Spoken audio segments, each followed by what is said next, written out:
ते लोक अंगावर आपल्याला घ्यावं लागते, पण आपण त्यांना मोठेपण देतो तर ते माजल्यासारखं करतात.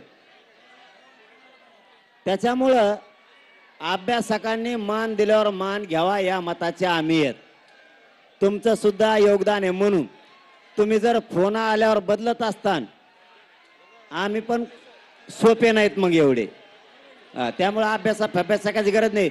मीच लय मोठा अभ्यासक आहे, एकटाच पठ्ठ्या लय मोठा अभ्यासक आहे.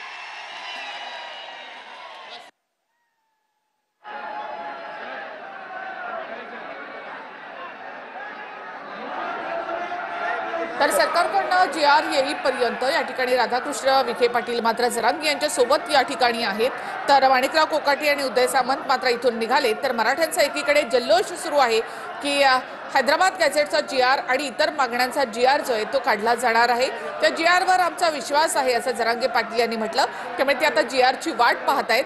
तो GR आल्यानंतर विखे पाटलांच्या हस्तेच जरांगे आपलं उपोषण या ठिकाणी सोडू शकतात.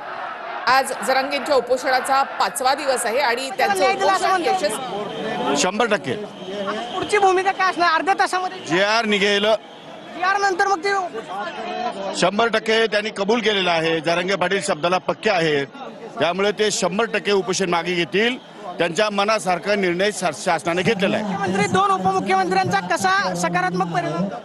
त्यांनी सर्वांनी अधिकार आम्हाला दिलेले आहेत उपसमितीला, आणि त्या अधिकारानुसार आम्ही निर्णय घेतलेला आहे.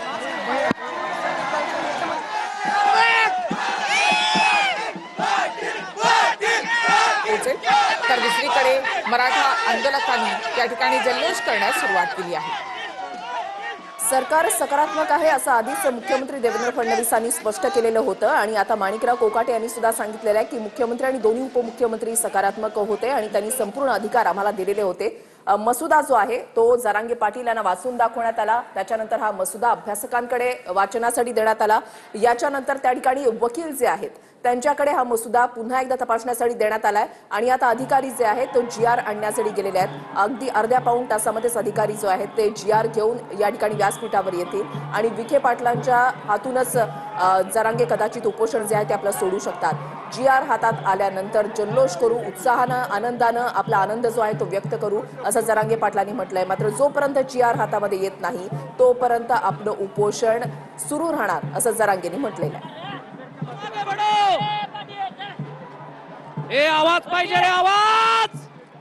जरांगे पाटील तुम आगे बढ़ो, जरांगे पाटील तुम आगे बढ़ो. धर्मवीर हॅलो पोराय हो, तुमच्या मेहनतीला फळ आलेलं आहे.